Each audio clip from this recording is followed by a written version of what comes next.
Friends, welcome to my channel. ఈరోజు ఏం special చేయబోతున్నానో తెలుసా? బెండకాయ ఫ్రై క్రిస్పీగా ఎలా చేయాలో దానికి కావాల్సిన పదార్థాలు ఏంటో చూద్దాము రండి. బెండకాయ ఫ్రైకి కావాల్సిన పదార్థాలు: 1/2 kg బెండకాయలు తీసుకొని ఇలా సన్నగా చాప్ చేసి పెట్టుకున్నాను. తర్వాత చాప్డ్ ఆనియన్స్, తర్వాత కొన్ని పల్లీలు, తర్వాత ఒక 2 రెమ్మల కరివేపాకు, 1.5 టీ స్పూన్ ఉప్పు, 1.5 టీ స్పూన్ కారం పొడి, 2 టీ స్పూన్స్ ఇది కొబ్బరి పొడి అనమాట. కొబ్బరి వేయించి పొడి చేసేసుకున్నాను.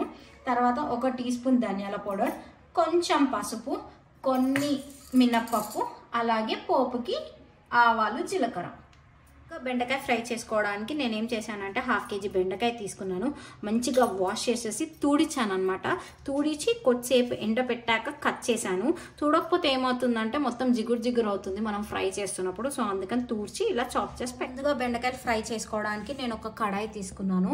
సో ఇందులోకి ఆయిల్ పోస్తున్నాను. డీప్ ఫ్రైకి సరిపడంత ఆయిల్ పోస్తున్నాను. సో ఆయిల్ కొంచెం వేడవ్వగానే బెండకాయలు ఫ్రై చేసుకున్నాం. ఆయిల్ వేడైపోయిందనమాట. సో నేను బెండకాయలు వేస్తున్నాను. హాఫ్ వేసుకుంటున్నాను. ఫస్ట్ కొన్ని ఫ్రై చేద్దాము. హాఫ్ ఒకసారి, హాఫ్ ఇంకొకసారి. బెండకాయలు డీప్ ఫ్రై అయిపోయాయి అనమాట. తీసేసుకున్నాము ప్లేట్లోకి. తర్వాత మిగతా హాఫ్కి కూడా ఫ్రై చేశాక మిగతా అదే ఆయిల్లోకి పల్లీలు వేసేస్తున్నాను అనమాట. పల్లీలు డీప్ ఫ్రై చేసి తీసేద్దాం.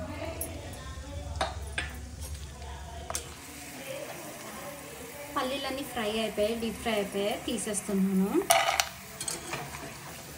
సో ఈ ఆయిల్ తీసేసి ఇదే గిన్నెలో పోపు వేసేసుకున్నాను.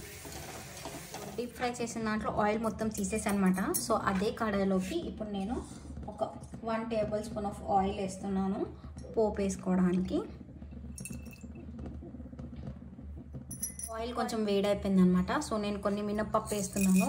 ఎప్పుడైనా ఫ్రైలో మినప్పప్పు వేస్తే మధ్యలో వస్తే తగులుతుంటే మంచిగా అనిపిస్తుందని నేను అన్ని ఫ్రైలో మినప్పప్పు వేస్తాను. ఇది కొంచెం రెడ్ అవ్వగానే ఆవాలు, జీలకర్ర వేసేద్దాం. మినప్పప్పు రెడ్ వేగిపోయినాయి అనమాట. సో నేను జీలకర్ర, ఆవాలు వేసేసుకుంటున్నాను. సో ఇందులోకి చాప్ చేసి పెట్టుకున్న ఆనియన్స్. సో ఇది కొంచెం వేగంగానే అయిపోయింది, వేసేద్దాం. సో నేను ఆనియన్స్ చాప్ చేసి పెట్టుకున్నాను కొంచెం సన్నగా. సో అవి వేసేసి అలాగే ఇందులోకి ఒక రెమ్మ కరివేపాకు కడిగి పెట్టుకున్నాను అనమాట. అది ఆనియన్స్ వేగాక మిగతావన్నీ వేద్దాం. ఉల్లిపాయలు ఫ్రై అయిపోయాయి అనమాట. కొంచెం పసుపు, ఇది ఒక్కసారి ఇలా టాస్ చేసేసుకొని ఇందాక డీప్ ఫ్రై చేసి పెట్టుకున్న బెండకాయలు వేసేద్దాం. సో బెండకాయలు డీప్ ఫ్రై చేసి పెట్టాను కదా అవి. సో నేను కొంచెం సన్నగా కట్ చేశాను. మీరు కొంచెం దొడ్డు కట్ చేయవచ్చు బెండకాయలు. ఇంకా కొంచెం దొడ్డు కట్ చేస్తే బాగా వస్తుంది. ఇంకా నేను సన్నగా నాకు సన్నగా ఇష్టమని సన్నగా కట్ చేశాను. ఇప్పుడు ఇందులోకి మసాలాలు వేద్దాం. ఉప్పు, కారం వేస్తున్నాను అనమాట. ఉప్పు టేస్ట్కి తగ్గంత నేను 1.5 టీ స్పూన్ తీసుకున్నాను. అలాగే కారం కూడా 1.5 తీసుకున్నాను. స్పైసెస్ మీకు తగ్గట్టుగా వేయండి. నేను కొంచెం స్పైసెస్ ఎక్కువ తింటాను కాబట్టి కారం. సో నేను కొంచెం కారం ఎక్కువ వేస్తున్నాను.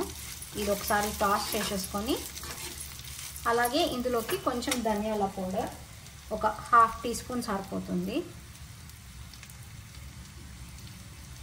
ఇది కొంచెం ఉప్పు, కారం పట్టగానే కొబ్బరి పౌడర్ వేసి పల్లీలు వేసి తీసేస్తాను. కొబ్బరి పొడి వేస్తున్నాను అనమాట.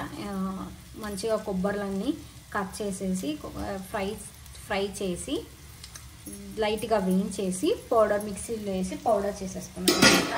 ఇది కొంచెం కొబ్బరి పౌడర్ అనేది కొంచెం లైట్గా ఒక 2 minutes ఉడికిస్తే సరిపోతుంది. తర్వాత పల్లీలు వేసి తీసేసుకున్నాం. కొంచెం కొబ్బరి వాసన వస్తుందన్నమాట. కొబ్బరి కొంచెం ఉడుకుతుంది. సో అందుకని ఏం చేస్తున్నాను అంటే ఇందాక డీప్ ఫ్రై చేసి పెట్టుకున్నాం, పల్లీలు వేయించి పెట్టుకున్నాం కదా, అవి వేసేస్తున్నాను. ఎందుకో ఫ్రైలో పల్లీలు వేస్తే అదొక టేస్ట్ మధ్యలో బాగుంటుంది. పల్లీలు చూస్తే ఫ్రైలో, అది కూడా బెండకాయ ఫ్రైలో అయితే ఇంకా బాగుంటుంది.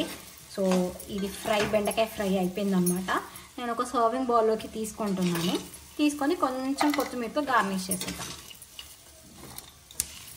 సో కొత్తిమీరతో గార్నిష్ చేసేస్తున్నాను అనమాట. సర్వింగ్ బౌల్లోకి తీసేసుకున్నాను. సో ఫైనల్లీ మన బెండకాయ ఫ్రై రెడీ అయిపోయింది. మీరు కూడా ఈ రెసిపీని ట్రై చేయండి. ఎలా ఉందో నాకు కామెంట్ సెక్షన్లో చెప్పండి. Thank you for watching and please do subscribe.